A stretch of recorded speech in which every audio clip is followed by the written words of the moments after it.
Z-fighting is so obvious in this scene, it's hurting my eyes. That depth of field is way too strong. Also, those blocks are floating. This helmet is also floating too.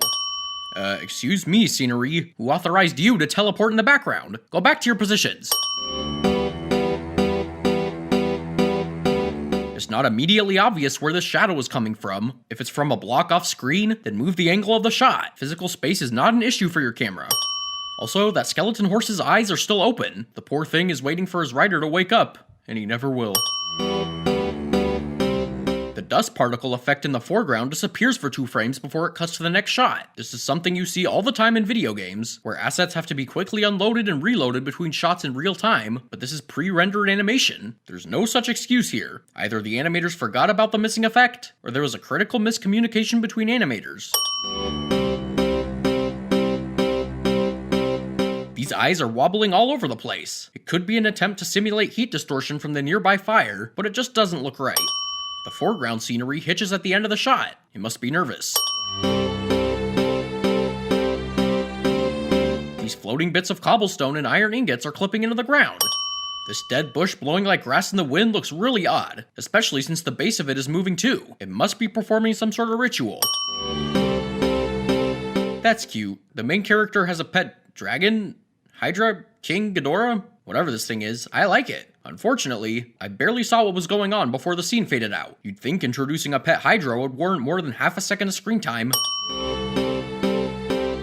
I am believing. Our main character Lachlan's leg ends at a really odd, pointed angle here for some reason. Lachlan's leg has a sudden growth spurt, then shrinks again.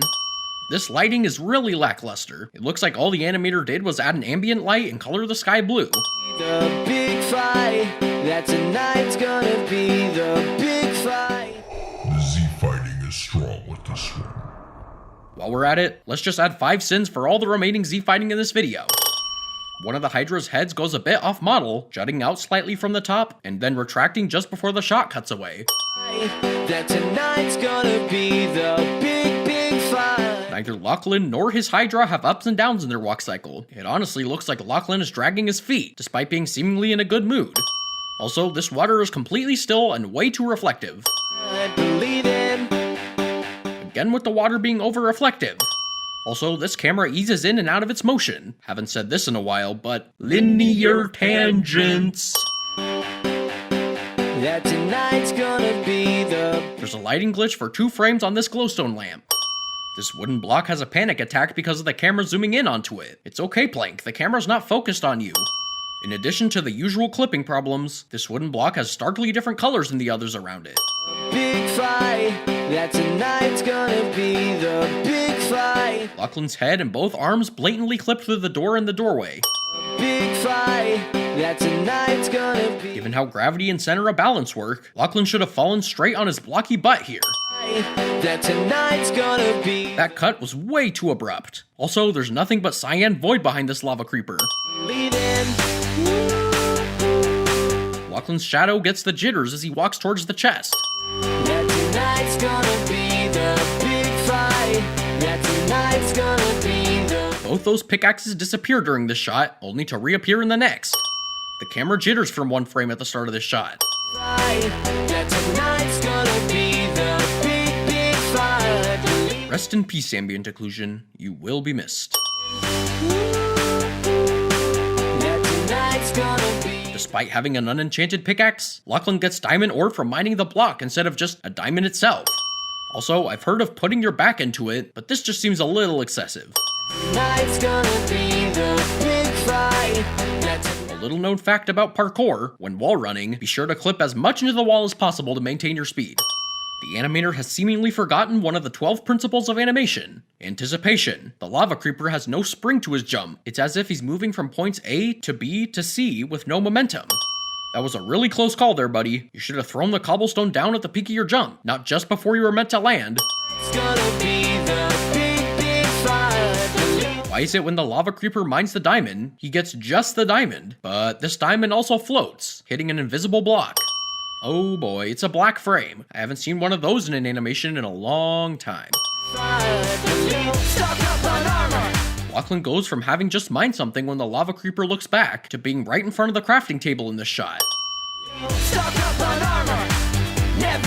I like the idea of having a grid show up when using the crafting table, but the icons are not vertically aligned with the grid. You can see that some of the blocks are behind the grid and others are in front, which doesn't make for a very practical crafting table in my opinion. Okay, the clipping is just getting ridiculous. We really should have done this earlier. 5 cents for all the clipping in this video. The part of Lachlan will now be played by a cardboard cutout. So bring it on!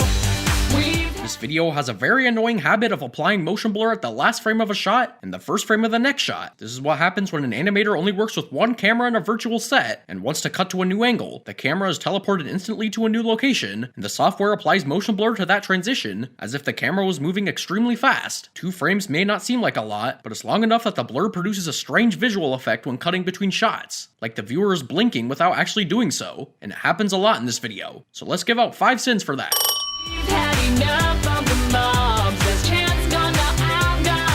The zombie head hits the skeleton as if it hits a brick wall. The skeleton and the head should have been pushed back before bouncing off. Let's bring it, let's bring it, let's bring it. The external light source becomes obvious when Lachlan covers it after hitting the zombie. Let's bring it, I am believing. Despite just enchanting this super battle axe, it's no longer enchanted in this scene. Big fight, believing. The rear end of the Hydra glitches out a bit here. Won't know what hit 'em. Let's have some fun. We're cooked and ready. The dirt particles need to fade away, and the animator decided, let's shrink them. They won't notice. Fight till the end. Me and my friends. Much like the Hydra's walk cycle, the flight cycle has no ups or downs and looks really robotic. So what you got? The arrow closest to the camera never hits this character's shield, and to top it all off, the camera angle gives the impression that the arrow is somehow growing in size as it sails through the air.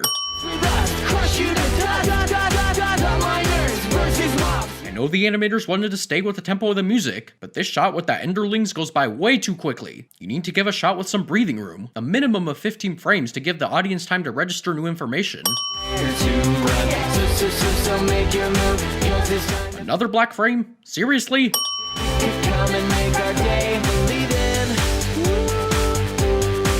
that tonight's gonna be. When this character hits the Enderling with the hammer, the animation is very clumsy. It's meant to be a headshot, but instead the hammer phases through the Enderling's arm, then is awkwardly repositioned at the Enderling's side to make it seem like a full swing. Plus, the Enderling's foot is very visibly clipping through the ground, but we already sent all the clipping in this video anyway.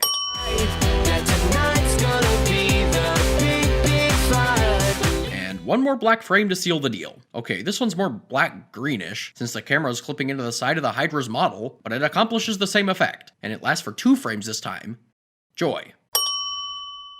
In conclusion, despite this video being clearly janky in many ways, the writers had a blast with this one. It was a good song, the vocals do a great job mimicking the Black Eyed Peas, and the choreography gave us some highly entertaining and amusing fights that make many of the animation mistakes forgivable. After all, how many times have you seen a creeper kill a zombie with a mini cactus? That's what I thought.